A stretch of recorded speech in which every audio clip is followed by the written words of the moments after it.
time to get Warrior Tough. Here's Andrew Wittman and Dutch Coleman. All right, it's time to get Warrior Tough, the most monumental hour in media anywhere. We're your leadership and mental toughness coaches, Andrew Wittman and the Dutch Coleman. Hey, what's happening, everybody? How you doing this week, Dutch? Man, I'm feeling good, man. I got a little ball in today. I'm on my little health kick with your help, and I got the energy of a 20-year-old right now. Baller. I love it. All right, so if you want to join the conversation, you can give us a call at 855-856-1380, 855-856-1380 on the Twitter. Use the hashtag #GetWarriorTough. Dutch is at the Dutch Coleman. I'm at Warrior Tough PhD. Go to the website, getwarriortough.com. Find a handle, hook on. Hey, register. For the newsletter, it's free. Get the free ebook, The Elusive Secret of Peak Performers. Subscribe to the YouTube channel. Hook up with Dutch and I on LinkedIn. Dutch, what am I forgetting? The Facebook page. I know you're on Instagram, I think. I don't know. Yeah, I'm on Instagram. Same name, The Dutch Coleman. The Dutch Coleman. All right, so we're everywhere. There's no excuse for you guys not to hook up with us. You could get the Get Warrior Tough app, which is broadcasting Dutch and I live 24/7 internationally. I think that's like hosted in Britain. I mean, we're international, baby. No doubt. I speak 2 languages. I don't even want to know. I don't even want to know. All right, so I want to talk about your health kick, though, because this is really great. So last week, you and I were up at, in Washington, D.C., and, somebody brought donuts in, of course. So I'm about to get on the podium. You and I were in there. We're doing a seminar together, and someone brought donuts. And, of course, hey, you want donuts? I'm like, no, I don't eat before 4, right? And so that always starts the whole conversation. I only eat my calories between 4 in the afternoon and 8 at night. So you've already known this for a long time. I mean, you sat down here in the studio with me and ate a plate of cookies my wife made for you while I was fasting. So you already know I've been doing this a long time, right? Oh, absolutely. But that did not convince you to start. What convinced you to start was there's a guy in the front row who said, yeah, I started doing that like 4 weeks ago and I lost 10 pounds. It's great. My energy's through the roof. Then you decided that second, then you said, you know what, I'm doing it. I'm not eating until 4 today. It was funny how that happened because I had just been thinking about ways to do better with my eating. So that just put it on the forefront of my mind right there. You don't even know. We never laid eyes on this guy before. You just met him. You couldn't probably even tell me his name. You wouldn't recognize him again if he was wearing red pajamas, walked down the street, and bit you on the nose. But you changed your entire... No, you know me. You're my partner. You don't do it for me. No, you do it for some guy you ain't never met. His name was Mike. He was a short white guy with glasses. It wasn't. It was Sean, and he was a black guy. Oh, okay. I knew I was close. You weren't even close. All right. That's just funny that you do. Anyway, so you started immediately that day, which was great. And you've been sticking with it for over a week now. So how's it going? It's going well. I'm down 10 pounds. I've renamed the diet. I've renamed it Beast Mode to represent myself and my part of it. Yeah, and you love Skittles too. So, that's not plagiarism. Not anymore. Yeah, not anymore. I hadn't had a Skittle since. Okay, good. So. I did take a picture. So our 2 cars pull up into the parking garage at this venue that we're at. And right before I left, I opened the door, tell you bye, and I look down, and in the passenger seat of your Suburban is like a pallet of candy. Absolutely. Yeah. And I still have it. I still have it all. I hadn't touched any of it. Dude, I got to get a picture of this. But we were in the parking garage, so the picture didn't come out really good. My camera didn't flash, but that's pretty funny. But your energy level's up. All right, so you were playing basketball today, and we're just like killing it, right? Yeah. I always play with the young kids, the college kids, but there are a couple older guys in there, really older guys in there today. But the majority of the kids are college aged, and you got to have some energy to be able to play with them, and I was feeling good. That's awesome. Okay, so the whole point of what this fasting thing does that we do on the internet now, it's right? Because now you've joined the bandwagon or whatever, at least for a week anyway. What we're doing is we're manipulating our hormones. It's hormonal nutrition. Okay, so at 16 hours, your body goes into a fasted state, and you're not insulin dominant anymore. So your body is not in fat storing mode. It turns into fat burning mode. And at 18 hours, you begin to produce HGH at the level of 5 times what a normal person does. And it increases your testosterone, both in men and women, which is important. I want to talk about this because tonight we're going to talk a lot about hormones and the difference between winners and losers and the science behind it. And I will just give you it up front. The difference between winning and losing, the science says, is testosterone. The difference between winners and losers is testosterone, both in men and women. And so we're going to break it down because I know it'd be like women are like, no, I don't want testosterone. Yes, you do. And men, you want more. But we want to balance it. And because everything that we do, Dutch, in the warrior tough culture is balance. We strike for balance. Because if you get in one ditch or the other, if you get too much testosterone, that's not a good thing, and we already know that, right?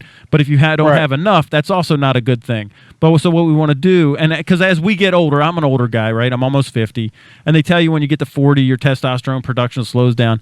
I mean, I've manipulated mine where I am, my testosterone, it's just ridiculous how much human growth hormone and testosterone I have going through my body.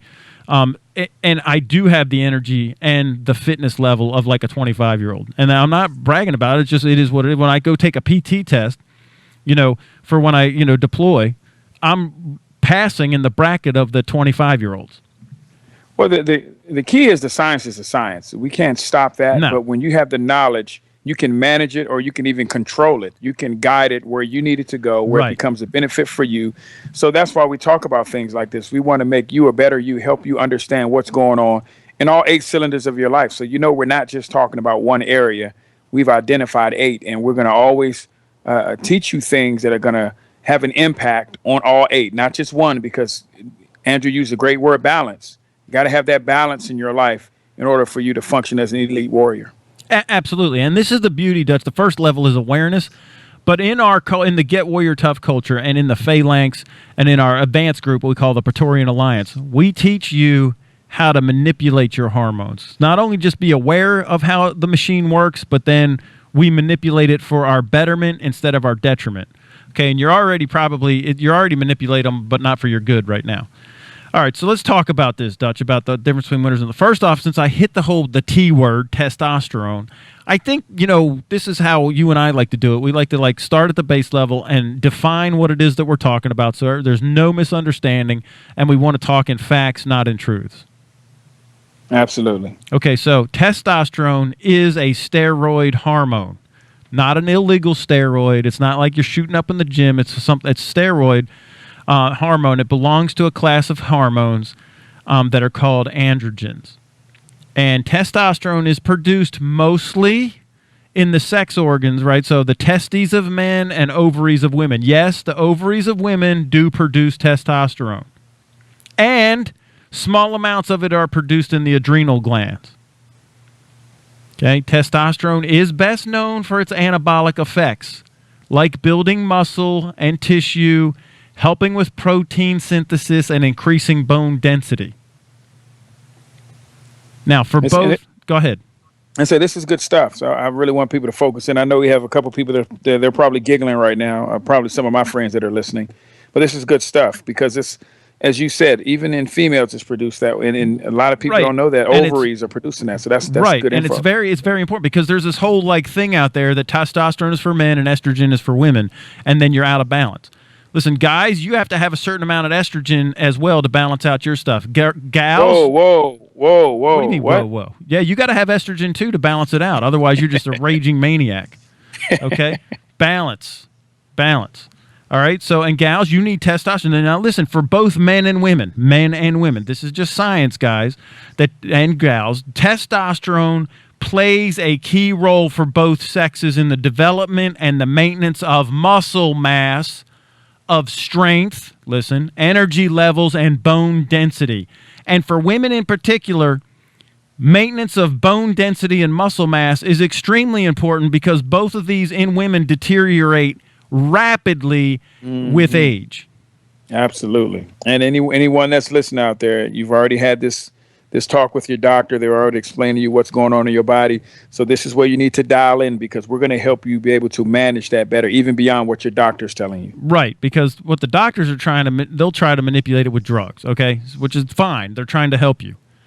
I like my own machine to self-regulate, so I don't want to have to go to the doctor. And if we do, I want to figure out. So here's how now this is how the whole machine works, Dutch, and we talk about this when we do People Whisperer, okay?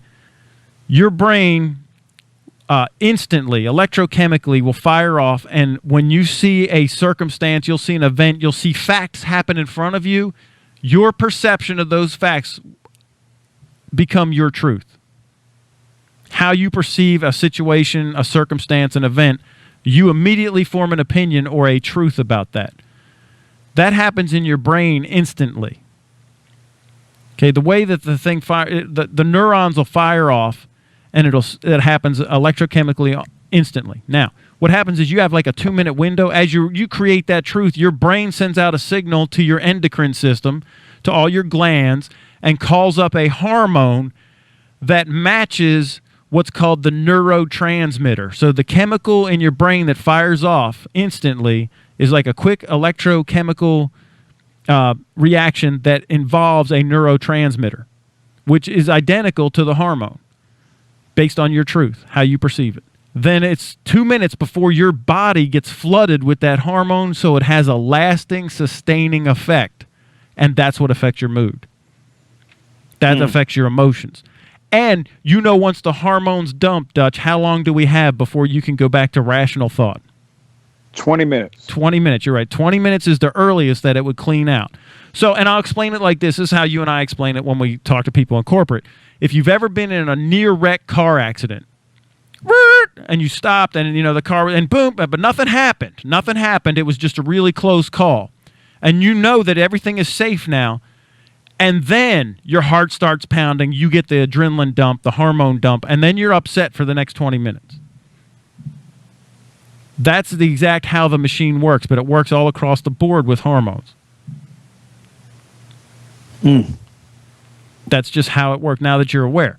Now, you pick your truth. You have 2 minutes to decide whether you want to be angry or scared or this is dangerous or you're confident or you're stressed. However, whatever your truth is, however you want to see, if this is going to be bad news, I knew this was going to, this is great, I love this. And your body, and 2 minutes later, your body will produce the hormones that prove your genius self right, and then you'll be able to ride that effect for at least 20 minutes. So your reaction, or the word we like to use is response. Right. Is the first step, and that's going to determine what's going to happen next. Yes. So you have some control over what happens next. You have complete control once you train how to, and this is why we say become a first responder, not a first reactor. If you just have a knee-jerk reaction, there's no thought, there's no deliberation, there's no calculation, right? It's just a reaction. Boom! And now you're in it. The hormones dump, and you're out of control. But if you're a first responder, which is why we ask to give 2 minutes of cognitive space. Remember, as a first responder, we're going to ask questions, we're going to gather facts and information, and then we're going to make a logical, fact-based response to whatever just happened, and then my hormones will match that. And that's how we control the thing. So the key is you are in control. Your response dictates what happens next. Because I want to make sure people understand that this is the magic in the things that we do, 30 seconds. things that we teach. All right, and it's all on you. And that's the beauty of it, is we're teaching you how to run this whole thing and deploy it like a weapon for your betterment, not your detriment. Listen, Dutch, we are up on a break. Y'all come back and you'll hear more of this science, all right, as soon as we get back. Get Warrior Tough Radio Show, Dutch and Andrew.